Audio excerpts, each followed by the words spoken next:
My name is Rachel. I'm just your average sophomore in college. My dad runs a hospital, my mom is a stay-at-home mom, and my younger brother and sister go to different high schools. So yeah, we're better off than most families, and I think that's a good thing. But even so, our family dynamics are far from ideal. I'll be home late again today. My dad says this as he grabs his bag and puts on his shoes. My mom replies, watching him go, "Alright, be careful." But dad leaves without even looking at mom's face. This scene has become so routine that none of us, my siblings or me, feel anything anymore. Dad, who seems to live for his work, rarely pays attention to home life. He hardly ever attended school events when I was younger, so we have all kind of given up on him. And I think his attitude has been hard on Mom. "Mom, I'm heading out too." "Okay, be careful." Yeah, I leave the house as usual. And once I'm out, I feel a slight sense of relief. I'm aware that I might start treating Mom coldly, just like Dad does, especially since Mom tends to worry about me a bit too much. I never felt this way in middle or high school, but since starting college, I have noticed it more. If I'm a bit late coming home from club activities or dinner with friends, or if she can't reach me while I'm at work, she becomes hysterical and blames me. It seems a bit excessive, but maybe Dad's coldness is the reason she's like this, and then one day, tragedy struck our family. "Oh, doctor, are you okay? Hold on." Dad collapsed suddenly at work. He was examined immediately and had to be admitted to his own hospital.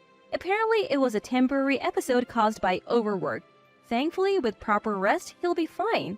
Seeing Dad lying there with his eyes closed, I felt a bit scared. It's not that I didn't believe the attending physician. I understood the diagnosis because Dad is always busy. As we all knew, he was too busy even to look at us. Our family should have known that. But still, when a family member collapses, it's natural to worry. And I think Mom felt the same way. She's been going to the hospital every night since Dad collapsed.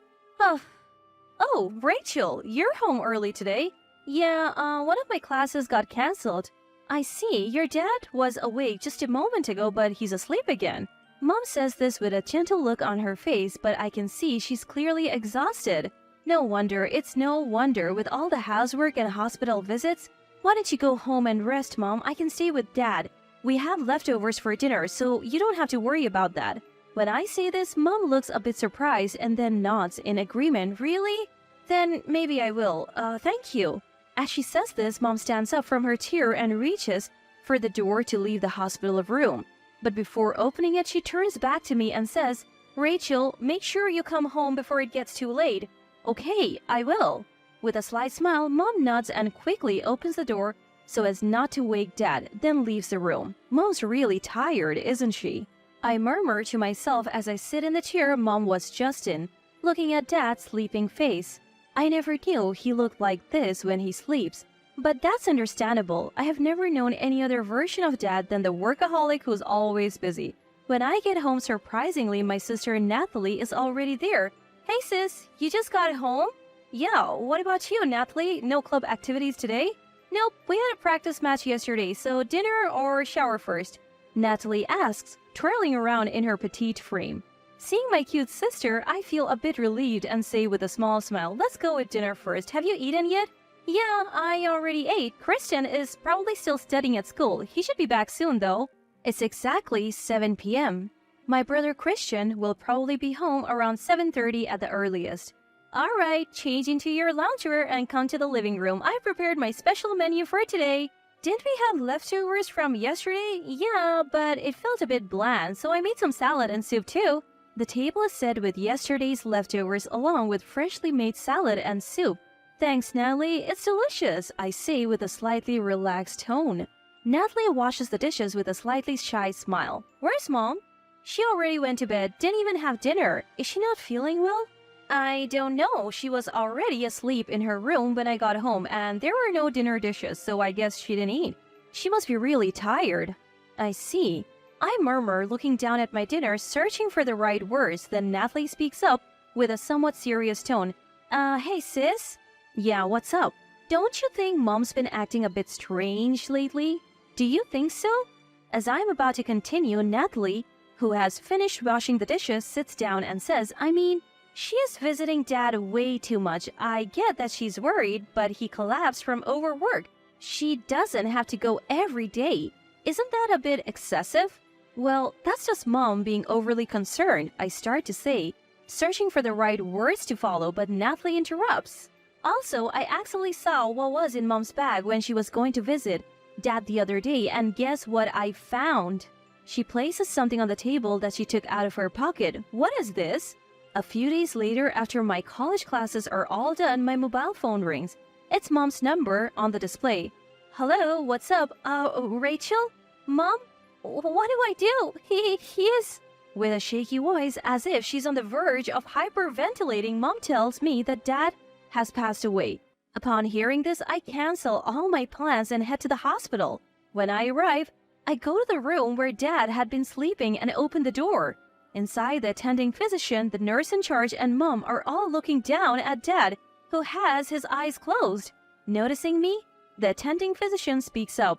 We're still investigating the details. This morning, the nurse noticed something was off when checking on him despite our best efforts. As he says this, both the attending physician and the nurse bow their heads to Mom and me, tears in their eyes. Hearing these words, Mom clings to Dad's lifeless body, crying. I just keep looking at Dad's face, which looks as peaceful as if he's sleeping. After a while, my sister and brother arrive. Both seem too shocked to speak or cry, listening to the doctor's explanation with a surprisingly calm demeanor. At the funeral that soon follows, a variety of people, including Dad's relatives, attend. I'm surprised at how many people show up, likely because Dad had been the director of the hospital. It feels like all these people had been a part of Dad's life. Sometime after the funeral, several of Dad's colleagues, a lawyer, and some relatives visit our home to discuss the inheritance. I happen to be home because my college classes are canceled, so although I'm not keen on it, I join Mom for the discussion. The conversation is very subdued, mainly focusing on legal matters regarding the inheritance. In this solemn atmosphere, Mom says, "My husband passed away peacefully. We will use his inheritance wisely." The room falls silent for a moment, but then all of Dad's colleagues burst into inappropriate laughter. Both Mom and I are at a loss for words. After the laughter, one of the colleagues says, "And I apologize for the laughter. It's just that what you said was so absurd, it made me laugh in indignation." What? So you actually believe you're entitled to his inheritance? That's what was so funny. The colleague looks at Mom with a calm gaze. Confused, Mom replies, "What are you talking about? Of course I am. I'm his wife and he died from overwork." As she says this, Mom glares at him, but then the colleague says, "You're quite the actress, aren't you?" "What do you mean?" Another colleague speaks up in response to Mom's question. "What I'm saying is exactly what it sounds like, ma'am. Did you think we wouldn't notice?" "What?" "Be honest. What did you put in his IV?" Mom is at a loss for words. "An abnormal amount of sugar and salt were found in his body. It's a life-threatening amount if ingested all at once. And if it was administered through an IV, it would be absorbed even faster." The colleague then takes a sports drink bottle out of his bag and places it on the table. "What's that?" "This is a sports drink available in our hospital's vending machine. We compared its ingredients to what was found in his body and they almost completely match." "Are you saying I put this in my husband's IV?" "That's exactly what I'm saying." At this point, Mom raises her voice hysterically. "Don't be ridiculous. Do you have any proof that I did such a thing?" "We do have proof." The colleague places a plastic syringe next to the bottle. "Huh?" "This syringe was found in the waiting room's trash can, along with the bottle, on the morning he passed away. But we, medical professionals, would never dispose of a used syringe in a regular trash can." He glares at Mom and continues, "Your fingerprints and the sport drink's ingredients were found on the syringe, and your fingerprints were also found on his IV. So you definitely tampered with it." As they said this, I stared at Mom. Mom can't say anything in response. Her silence is an admission of guilt. That day, Mom is taken away by the police. A few days later, I visit someone. "Rachel, are you sure about this?" "Yes, thank you for everything." I bow deeply to the colleague. I was the one who tipped him off about the syringe. He had carefully investigated everything after the funeral.